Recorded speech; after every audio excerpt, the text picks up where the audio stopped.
ênfase à Rainha Vitória. Portanto, essas cenas não participaram do filme, um filme de 1939 sobre a vida de Grambel, mas ficaram lá nos arquivos da ITT e foram depois resgatadas pela família real imperial do Brasil, dos Orleans e Bragança. Muito bem, vamos seguir, mutatis mutandis. Nosso tema de hoje fora prometido há muito tempo, mas somente agora podemos cumprir. Foi possível cumpri-lo. Vamos apresentar o GEO 2B de Roraima, Tepuí, um documentário. É um filme que está concorrendo a prêmios internacionais e que mostra imagens impressionantes dos ecossistemas e da geologia do Monte Roraima, com relatos de 3 expedições realizadas em 1972, 2003 e 2012. Para falar e mostrar essas imagens, convidamos o produtor do filme, o Ricardo Brown, pesquisador e cientista ambiental e também é professor universitário, que nos brindará com essa apresentação. Agora, antes, porém, eu preciso ressaltar aqui aos telespectadores que as imagens do documentário foram cedidas ao programa Dossiê História somente para serem exibidas essa noite e nas reprises da emissora. Assinamos um termo de não veiculação externa, principalmente no YouTube ou qualquer outro meio de visualização fora da emissora, pelo menos até que o documentário concorra aos diversos festivais e exposições aqui e que o produtor também autorize a nossa veiculação ampla. Portanto, quem assistir o programa de hoje ou as suas reprises poderá ver o documentário, sem qualquer outra possibilidade de revê-lo posteriormente no YouTube. Boa noite, Ricardo Brown, prazer grande tê-lo aqui novamente, é sempre uma satisfação. Muito obrigado por você cumprir essa promessa da gente. Eu queria tanto passar esse documentário aqui, que para mim é muito especial, porque eu estive lá, eu conheço o Monte Roraima, participei de uma expedição também, e é um lugar maravilhoso. E hoje nós vamos ter essa oportunidade. Então, eu gostaria que você, inicialmente, desse uma explicação sobre a origem da expedição. Nós temos aí um material que você trouxe, que é o histórico do documentário. Eu vou pedir a técnica para passar esse documentário e você, então, fica à vontade com o seu microfone aberto para você fazer os comentários que você quiser fazer sobre essa explicação. E depois, em seguida, a gente passa o documentário. Ok, Gilberto, obrigado pela essa oportunidade. E eu acho que é importante mostrar um pouco da Amazônia, né? Essa região meio desconhecida. A gente, no último programa, foi o Acre, a Alta Floresta do Acre. Foi. Agora a gente está na região alta do Roraima, né? Tem uma característica muito importante, porque é um monumento geológico do mundo. É um testemunho da criação do planeta, dos continentes. Então, a gente vê política, todas essas coisas mundanas, né? Fazer compra, pagamento em banco, mas a gente está pisando placas tectônicas e, nesse momento, existe um movimento geológico. Os Andes crescem centímetros por ano, o Roraima é um testemunho disso e nós estamos aqui por uma concessão geológica, porque a espécie humana já teve para se extinguir completamente, teve apenas 2.000 seres humanos vivendo devido a essa concessão geológica. Então, a gente tem que ter muita conexão com essa questão de sobrevivência no planeta Terra. Muito bem. Então, vamos lá, vamos passar esse primeiro histórico. Bom, isso aqui é o Lago de Gladys, que é um lago que fica no topo do Roraima, que tem mais de 2.750 metros de altitude, né? Então, quando tudo começou, essa é uma imagem satélite de 69 do Monte Roraima, está cheio de nuvens naquela época, e aí está meu pai no escritório da FAO, Nações Unidas, onde ele fez um mapa de solos daquela região e nos levou para a região do Rupununi, que é uma planície dentro da savana estépica, né, de onde se avistavam os contrafortes do Roraima. A gente viu o Roraima lá. E aqui é um campo de aviação, eu estou ali pequenininho com a camisa do Estado, meu pai, minha mãe, meus irmãos, e fazia um voo de Georgetown até Boa Vista. Vocês moravam lá em Georgetown? Morava em Georgetown, moramos lá 3 anos e pouco. E nessa viagem, normalmente ele fazia em linha reta, né, o voo em linha reta, mas quando tinha cumulonimbus, grandes nuvens da região amazônica, ali é a região amazônica, ele desviava. E eu me lembro disso, eu garoto, meu pai me acordando para ver os contrafortes do Roraima. Muitos aviões caíram ali, né? Muito. Desde o Jimmy Angel, que foi o que descobriu aquela queda do Angel Falls, né, que é a maior queda do mundo, e até outros problemas. Isso aqui são imagens de 2 expedições. Em 2012, né, foi a última, 2013, e em 2001. Então aqui mostra a rota de como você chegar lá no topo. E, bom, são vários acampamentos para chegar lá, né? São 5 dias para chegar lá em cima. Então são mais ou menos 30 quilômetros, lá em cima você tem uma área de 34 quilômetros quadrados, ou seja... Esse mapa aí mostra posições de lá. Posições. E aqui são várias expedições que aconteceram no Roraima para a questão da botânica, né?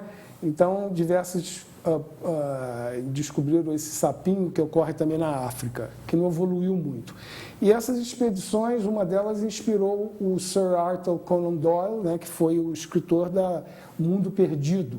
Então, se dizia que lá em cima tinha um mundo perdido de dinossauros e de plantas pré-históricas. Então, isso inspirou, na verdade, foi... Essa é outra expedição interessante do Thor Kor Grunberg, né? Ele está ali com uma foto com o seu assessor Schmitz e o índio Pemon. E ele foi àquela região onde ele descobriu, fez todo o levantamento antropológico, né? E esse é o acampamento Tecparu, perto do rio Tecparu, e essa é uma foto do Grunberg, né? A aldeia indígena que ocorria lá, dos Taulepangs. Né? Me lembro bem dessa vista, eu estive aí nesse acampamento. Você esteve aí. Então, lá é uma área muito importante para a botânica, porque ocorrem espécies que só no topo do Roraima, eu mesmo trouxe essa Drosera roramai, que é uma espécie que ocorre lá, planta carnívora, né? Sim. Eu tenho um jardinzinho do Roraima em casa, aqui em Petrópolis. 2 espécies só. E eu rego todo dia. Então a minha conexão do Roraima continua. E esse foi um filme que foi indicado a prêmio chamado Zen e Roraima. É um filme filosófico de 15 minutos, né, que foi indicado ao prêmio Maestro Guerra Peixe. Depois eu fiz esse outro, que é o GEO 2B Roraima Tepuí, que nós vamos assistir hoje, né? Então tá bom. Podemos então iniciar o filme e depois a gente comenta alguma coisa? Ok. Já ganhamos tempo, né? Então vamos lá ao Roraima GEO 2B.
Eu estive no Monte Roraima em 1972, quando eu subi o Monte Roraima, mas subi de helicóptero, fazendo um perfil geológico, camada por camada, das rochas que compõem o Monte Roraima. O helicóptero subia, chegava próximo da encosta, onde tinha um degrau para pousarmos, fazíamos a descrição das rochas, fotografávamos, e o helicóptero subia um pouco, até ele chegar no topo do Monte Roraima. Quando chegou no topo do Monte Roraima, nós pousamos na parte sul do Monte Roraima, enviada para o Brasil. Mas logo em seguida veio uma nuvem e fechou toda a visibilidade. Então não deu nem para filmar e fotografar.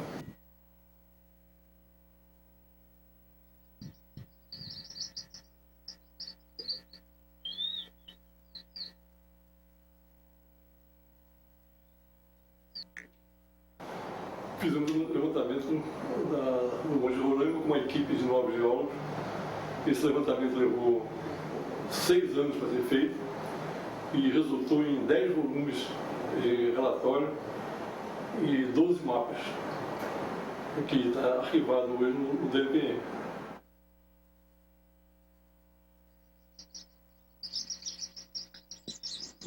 São formas fantasmagóricas, né? São de corrosão do arenito, é que ele vai sendo alterado, o cimento da areia, né, que forma a rocha, vai sendo removido pela água da chuva e vai sendo eludido, vai se esboroando e vai dando aquelas formas. Então, onde ele é mais friável, onde o arenito é menos cimentado, ficam as reentrâncias. Onde ele tem mais silicificação, né, ele é mais rígido, ficam aquelas partes salientes, né, uma espécie de chapéu, né? E exatamente.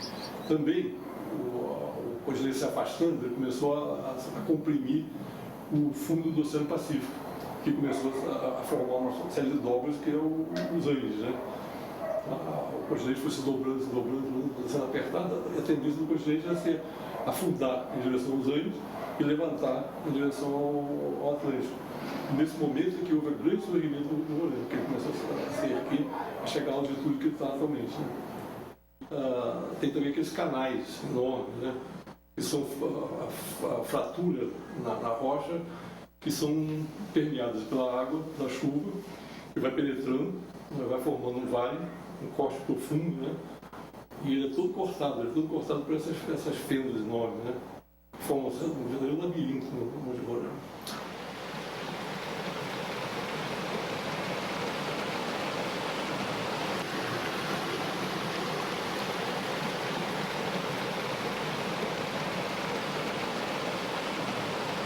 Es diamante. No, cristal. Es cristal, ¿no?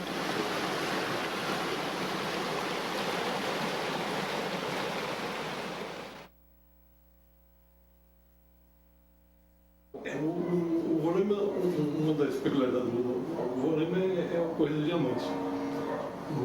Nas faldas sul do Roraima, que caem para o Brasil, se garimpa há muito tempo. São diamantes pequenos, mas são diamantes muito limpos, né, que dão de alto valor. E na Venezuela também tem um garimpo perto de Santa Helena. Santa Helena, na verdade, é uma corrutela de garimpeiro. Esse diamante do Roraima é uma coisa meio assim, ainda misteriosa, né, a origem dele, né?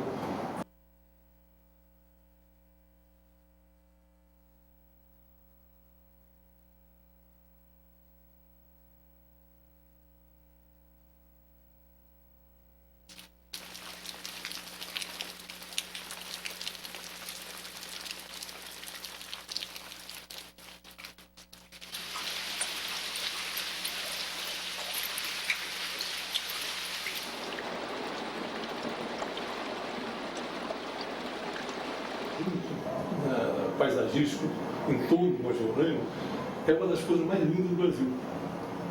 é uma coisa fantástica, fantástica, fantástica. Você tem locais lá lindíssimos, né?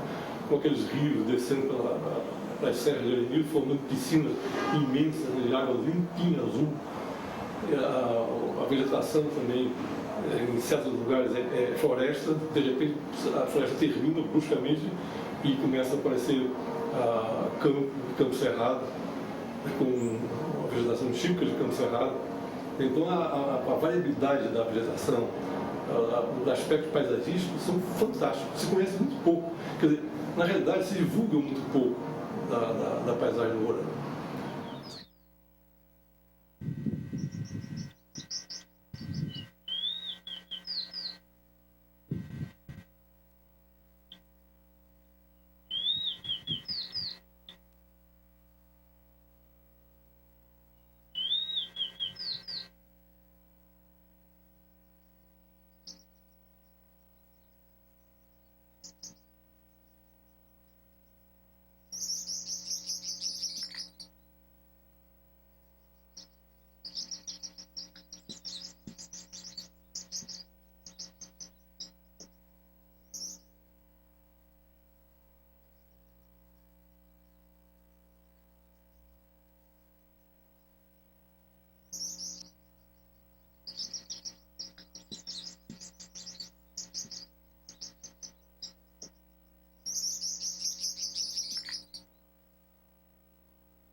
Nós saímos de um campo de altitude, no fundo, a 1000 metros de altura. Não muito diferente dos que nós temos aqui em Minas, inclusive com a Chapada Diamantina, que é parte disso.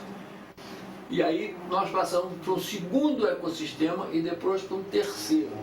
O segundo é a subida.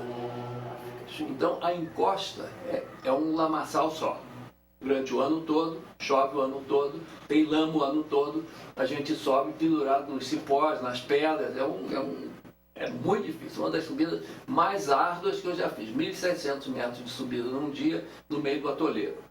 E aí tem orquídeas, tem essas florezinhas que a gente conhece daqui, quer dizer, é quase um sistema tropical. É semi-tropical porque já está bem mais de 1000 metros. E finalmente chega lá em cima, que não tem árvore.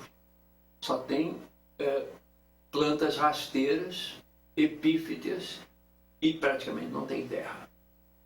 E aí são maravilhosas.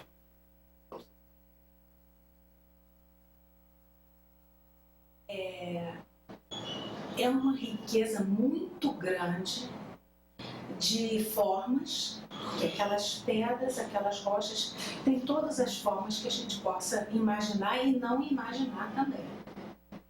As águas também vão tomando essas formas, elas se amoldam a essas formas de uma maneira muito impressionante. Você vê desde aqueles aparaiados, né? Pareciam umas prainhas, uns laguinhos de águas muito calmas e lindas. Ao mesmo tempo você vê a beleza das jacuzzis, que eram piscinas cavadas na própria pedra, com fundo de cacos de cristal lindíssimo. E depois essa água vai num volume bem maior para cair no El Fosso. E lá do El Fosso ela some no meio daquelas cavernas todas. Eu acho isso tudo muito impressionante, muito surpreendente e nunca tinha visto esse tipo de formação em nenhum outro lugar.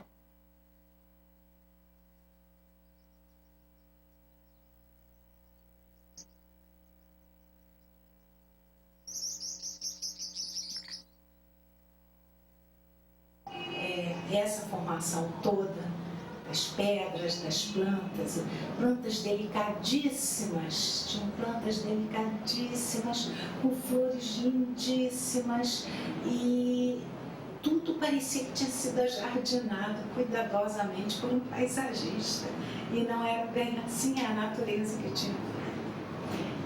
Poucos animais. Vimos o sapo, aquele sapo que é do tamanho de uma unha, pretinho, que mora nas bromélias. E vimos um gavião também. Estou chamando gavião, mas é dessa família. o ecossistema é um ecossistema peculiar, né, devido a quê? Primeiro, a altitude. Ele é um ecossistema de altitude. Tanto é que, em alguns lugares, foi descoberto o Holocarpus, no Jornal, que é um pinheiro tipo de altitude.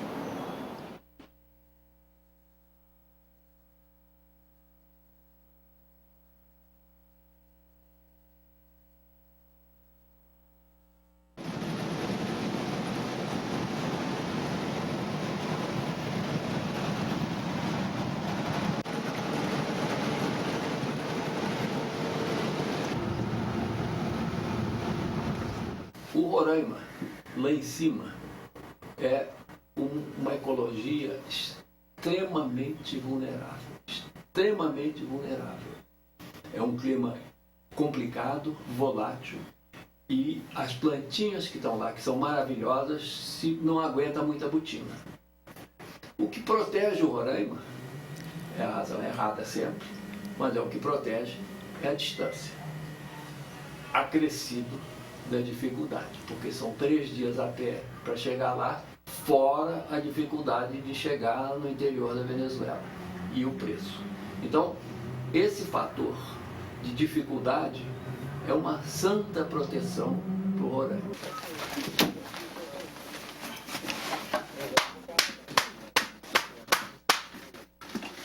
Desde o ponto em que nós paramos naquela aldeia dos Taurepãs, que são os indígenas venezuelanos daquela região, e eles é que vão junto com os guias nessa escalada, levando mantimentos, porque é uma expedição, eu fiz numa expedição de 6 dias.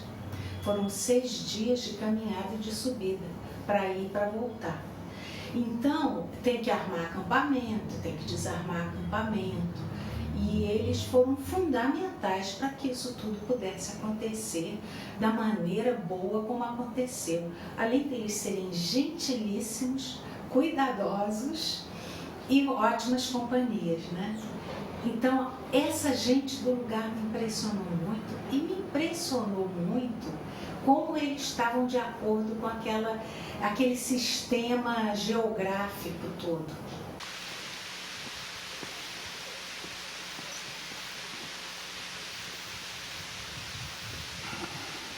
Quando diz, tem uma montanha ali que é mais alta que as outras e é difícil para andar, pronto, acabou.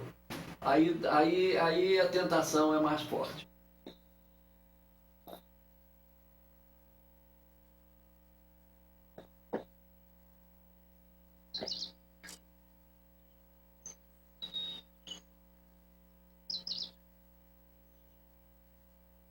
Não, na verdade, eu sabia que era uma empreitada muito difícil, porque a formação dos tecuis, ela é muito abrupta.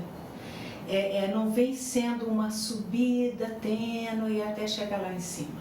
Eu sabia que era uma coisa que a partir de um determinado ponto seria uma subida mais radical. Caminhar com a bota que você vai, ficar andando bastante com isso, amaciar, trabalhar a sua respiração nas caminhadas, e para você chegar lá em melhores condições, porque o corpo leva, mas você precisa ter uma respiração muito boa para aguentar aquela subida toda, né?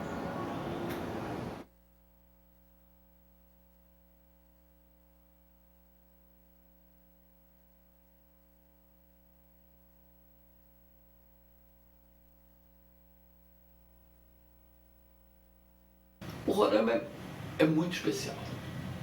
Tem a dificuldade toda de subir e ao contrário de muitas montanhas, que o desafio é subir, depois a chatice de descer, mas que o desafio é subir, é o árduo, etc. O Roraima tem isso tudo, e mais alguma coisa pelo fato de que está lá no Diabo do Carregue. Mas isso é premiado com uma paisagem única, uma paisagem muito diferente de tudo que a gente conhece em outros lugares. Quer dizer, mesetas existem no Arizona, nos Estados Unidos, no Maranhão, mas são áridas. Ali é uma transição entre um campo de altitude, aquela mata orográfica, né, da chuva permanente, e o esplendor da vegetação rasteira lá de cima.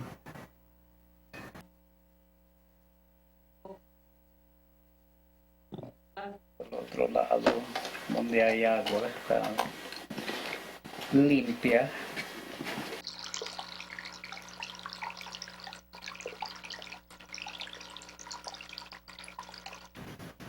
É uma beleza pura.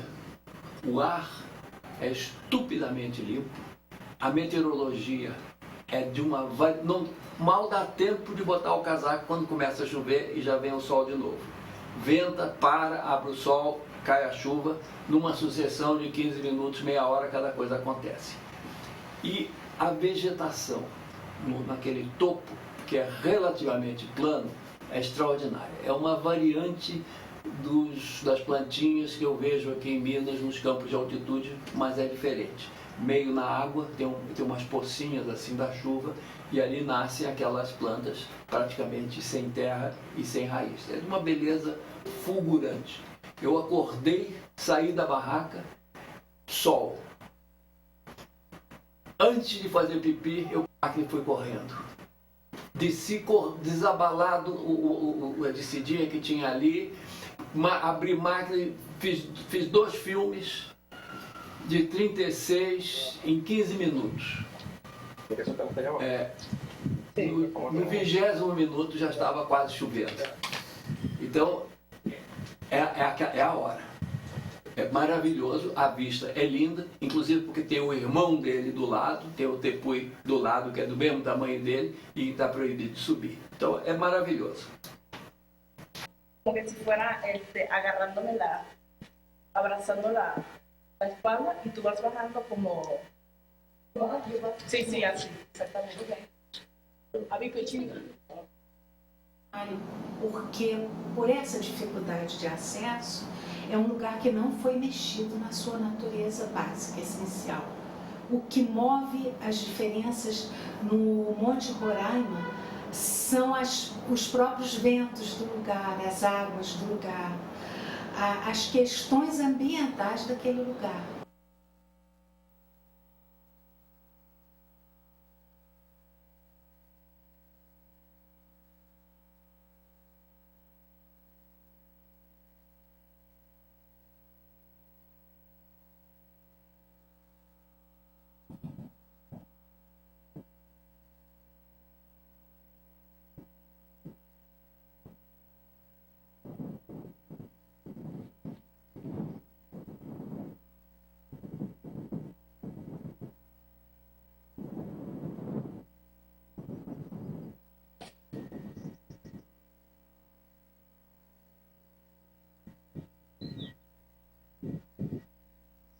Matisse era ateu professo, e eu não estou muito longe disso.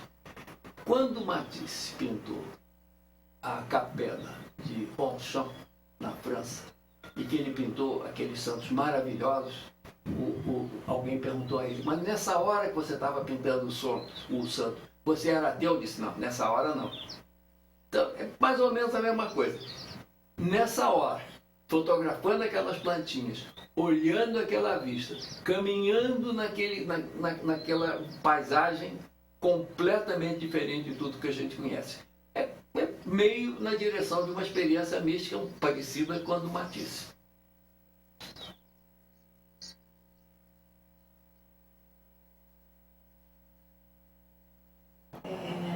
Tenho muita gratidão por ainda existir um lugar daqueles no nosso planeta e ter podido ver aquilo com meus olhos, ter sentido, né, com a pele, mesmo com o meu cansaço.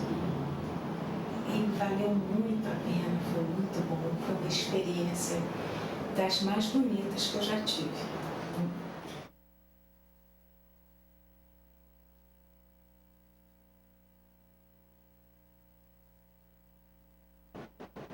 É muito difícil. É muito difícil. É magnífico.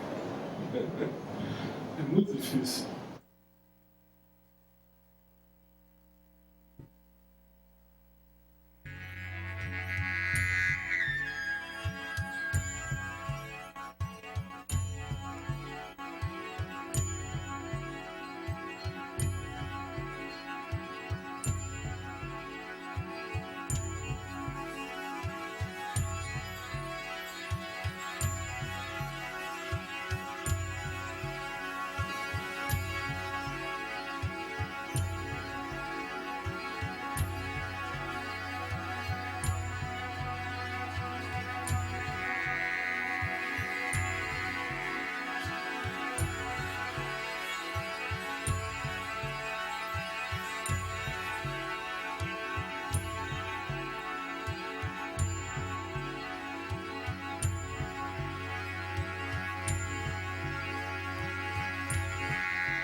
Muito bem, então a gente vai aproveitar esses minutos finais para poder fazer um breve comentário aqui sobre a região, né, do Roraima. Ali, Ricardo, é uma região onde aparece muito OVNIs ali, né, disco voadores e essas coisas todas que a gente sabe. Eu, inclusive, no local, eu te falei, quando eu estava descendo o Monte Roraima, eu estava atrasado, porque eu estava com o pé machucado, e eu e o guia ficamos para trás, e quando eu olhei para o céu, eu vi aqueles pontinhos coloridos, fazendo assim, uns desenhos todos malucos, né? E no céu. E você estava agora me confirmando que é uma região que tem aparição de muitos OVNIs. Quando eu fui em 2001, tinha um mapa que eles vendiam de todas as aparições que tinham tido na Gran Sabana, né? Porque o Roraima é a fronteira, digamos, um portal da Gran Sabana, dos 8 tepuís que tem ao norte. Então, eles tinham um mapeamento desses OVNIs. E é uma montanha mística, e místicos franceses, alemães, vão estudar fenômenos no Roraima. Certo. De vórtices, de portais, pessoas que somem, não aparecem mais. Os vórtices são ondas de torção, como se fosse tornados invisíveis. Né? Tornados invisíveis que são criados dentro do éter, dentro do mar quântico, e que é a origem da matéria, dentro da física quântica. Sim. Então, em lugares primitivos e puros, geralmente tem isso em abundância. E pessoas vão lá estudar. Não tem fenômenos paranormais lá no Roraima.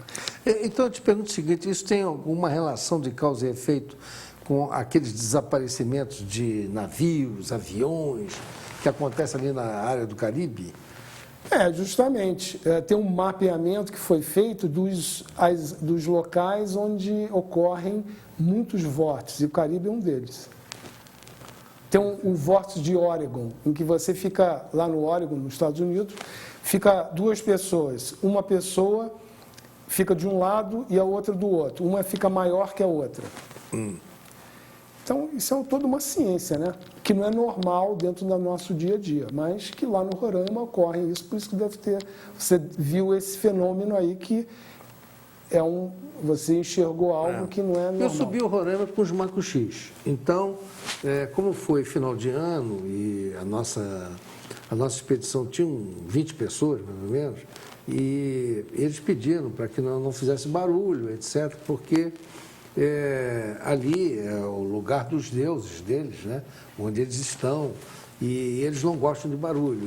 E a maneira como eles reclamam é mandando chuva. Então, para eles, isso é a ira do Deus deles, né? Que faz com que reclame do barulho nesse sentido.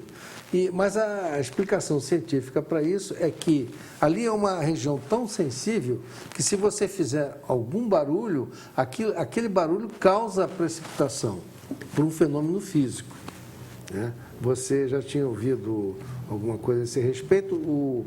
Aquele entrevistado seu ali estava falando que lá de 15 em 15 minutos muda. Sol, chuva, tempo nublado, dá um russo também, né? Eu observei muito isso lá também. Você tem a floresta amazônica embaixo, que evapotranspira cada árvore em torno de 1.000 litros por dia.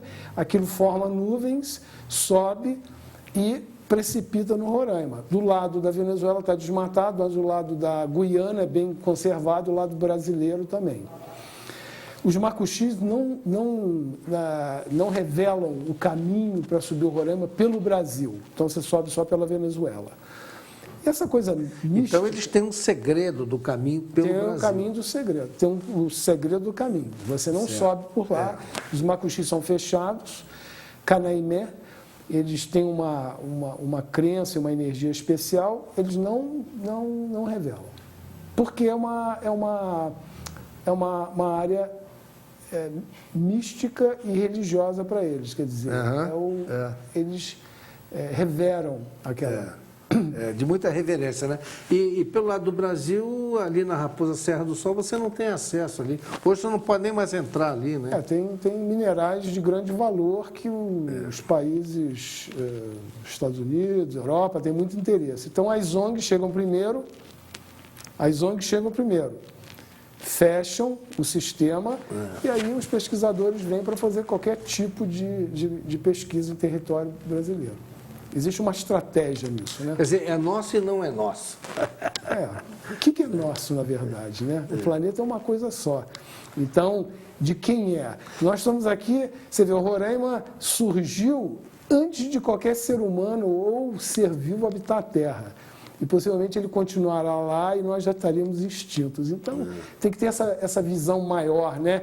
De reverência e de saber que nós somos muito pequenos, né? Diante disso tudo. Agora, isso tudo vem daquela separação da placa tectônica que separou uma parte do continente africano, criando o continente sul-americano. Justamente, o Gondwana, né? Era uma placa só e houve movimentos geológicos de separação e com isso houve o Roraima só ergueu 700 mil anos atrás, né? Mas essa separação foi há 250 milhões de anos atrás, em torno disso. Você falou também que os Andes estão subindo ano a ano. Quantos centímetros? Não, os Andes também, mas o Himalaia. O Himalaia. Tem a placa da Índia, né? Que a Índia se enterra para baixo e os Andes sobem, né? Muito bem, nós estamos chegando ao final do nosso programa. Infelizmente, não vamos continuar mais, prosseguir hoje, mas renovamos aqui, mais uma vez, o nosso compromisso para uma próxima vez você vir aqui e para falar sobre o Marajó, que é a outra expedição que você fez. Foi né? a terceira trilogia. Então, tá bom. Quero agradecer aos nossos telespectadores. Hoje não vamos ter musical em função do tempo. Uma boa noite a todos e até a próxima semana. Muito obrigado, Ricardo, pela sua participação. Boa noite.